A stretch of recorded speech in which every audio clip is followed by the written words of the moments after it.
మీ business విస్తరించాలనుకుంటున్నారా? మార్చి 16-17న హైటెక్స్ లో franchise India biggest ఫ్రో expo. Welcome to Suman TV. నేను మీ ఈశ్వర్ కొక్కంటి. శనివారం దేశవ్యాప్తంగా ఎన్నికల నగారా మోగింది. పార్లమెంటు ఎన్నికలతో పాటు 4 రాష్ట్రాలకు సంబంధించి అసెంబ్లీ ఎన్నికలను కూడా నిర్వహించేందుకు ఈసీ సన్నద్ధమైంది.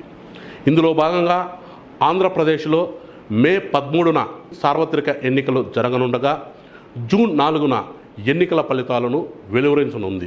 ఇక వైఎస్ఆర్ కాంగ్రెస్ పార్టీ శనివారం ఇడుపులపాయలో ముఖ్యమంత్రి వైఎస్ జగన్మోహన్ రెడ్డి సమక్షంలో 175 అసెంబ్లీ అభ్యర్థులకు సంబంధించి 25 పార్లమెంటు స్థానాలకు సంబంధించి అభ్యర్థులను ప్రకటించారు.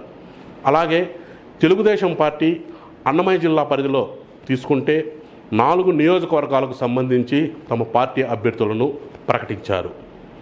ఒకసారి అన్నమయ్య జిల్లా పరిధిలోని నియోజకవర్గాల వారీగా ఒకసారి తెలుగుదేశం పార్టీ, వైఎస్ఆర్ పార్టీ ప్రకటించిన అభ్యర్థుల వివరాలను ఒకసారి తెలుసుకుందాం. తెలుగుదేశం పార్టీ తమ అభ్యర్థిగా మాజీ ఎమ్మెల్యే షాజహాన్ బాషాను ప్రకటించింది. అయితే మదనపల్లె స్థానం కోసం తెలుగుదేశం పార్టీ మాజీ ఎమ్మెల్యే దొమ్మలపాటి రమేష్, తెలుగు యువత రాష్ట్ర అధ్యక్షులు శ్రీరామ్ చినబాబు, అలాగే శ్రీరామనేని జయరామనాయుడుతో పాటు ఆర్జే వెంకటేష్ తదితరులు తీవ్రంగా పోటీ పడ్డారు. అయితే చివరి నిమిషంలో తెలుగుదేశం పార్టీ అధిష్టానం మాజీ ఎమ్మెల్యే షాజహాన్ వైపే మొగ్గు చూపింది.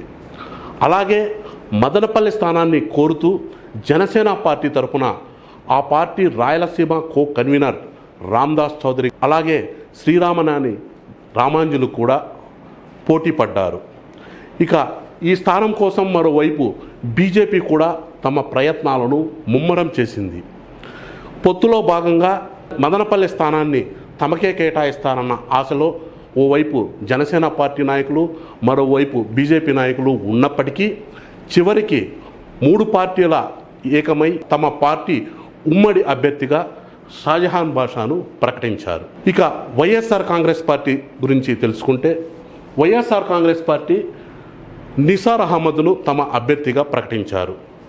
అయితే మదనపల్లెలో సిట్టింగ్ ఎమ్మెల్యే నవాజ్ బాషాను కాదని నిసార్ అహ్మద్ను ఇన్ఛార్జిగా నియమించడంతో ఎమ్మెల్యే తీవ్రంగా కలత చెంది పక్కకు తప్పుకున్నారు.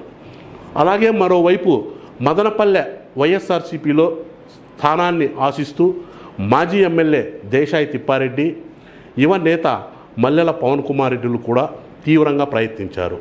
అధిష్టానం మాత్రం నిసార్ అహ్మద్ వైపే మొగ్గు చూపింది. ఇక నియోజకవర్గాలకు సంబంధించిన వివరాలను తెలుసుకుంటే మదనపల్లె నియోజకవర్గంలో మొత్తం ఓటర్లు 2,59,780 మంది ఉండగా అందులో పురుష ఓటర్లు 1,22,324 మంది ఉన్నారు. అలాగే మహిళా ఓటర్లు 1,32,399 మంది ఉన్నారు. థర్డ్ జెండర్ ఓట్లు 57 ఉండగా సర్వీస్ ఓట్లు 175 ఉన్నాయి. మదనపల్లి నియోజకవర్గానికి సంబంధించి ప్రధాన రాజకీయ పార్టీలు 2 మైనార్టీ వర్గానికి చెందిన వీరికి కేటాయించడంతో మదనపల్లి రాజకీయం ఒక్కసారిగా వేడెక్కింది. మదనపల్లెలో మైనార్టీలు అధికంగా ఉన్నప్పటికీ ఇరు పార్టీలు కూడా మైనార్టీలకు కేటాయించడంతో మైనార్టీలు ఏ పార్టీ వైపు మొగ్గు చూపుతారా అన్నది వేచి చూడాల్సి ఉంది. ఇతర సామాజిక వర్గాలు కూడా అటు తెలుగుదేశం వైపు మొగ్గు చూపుతాదా లేదా వైఎస్ఆర్ కాంగ్రెస్ వైపు మొగ్గు చూపుతా అన్నది కూడా రానున్న ఎన్నికల్లో తేలనుంది. సుమన్ టీవీలో మీ పర్సనల్ అండ్ బిజినెస్ ప్రమోషన్స్ కోసం కింది నెంబర్కి కాంటాక్ట్ చేయండి.